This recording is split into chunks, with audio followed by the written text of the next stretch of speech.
هاجمت الإعلامية مروة صبري المخرجة إيناس الدغيدي بعد تصريحاتها الأخيرة عن المساكنة. وقالت مروة صبري: يا ريت ما تتكلميش في الدين تاني. هل ينفع نتكلم كده عن فنان كبير بحجم أحمد زكي ونحكي موقف زي ده؟ ازاي جالك قلب وعقل تقولي كده؟ خلال برنامجها قعدت ستات عبر شبكة قنوات ألفا اليوم.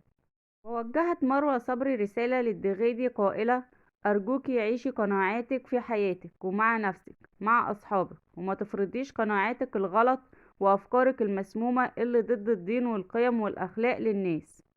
وقالت إيناس الدغيدي خلال حوارها مع الإعلامي علي ياسين في برنامج الفصول الأربعة المذاع عبر قناة الجديدة اللبنانية: أنا قلت هو حلال لو أنا بعرض عليك وانت بتوافق والناس بتعرف.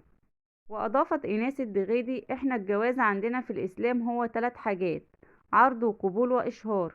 زمان ما كانش فيه ورق، وكانوا يمشوا في الشارع يقولوا فلانة اتجوزت فلان ويبقى جواز، وأنا عملتها في فيلم مذكرات مراهقة. وتابعت إيناس الدغيدي: لو أنا معلنة العلاقة والناس شايفاها وشاهدين على إن أنا وهو مع بعض وهو عارض وأنا موافقة، يبقى مش زنا.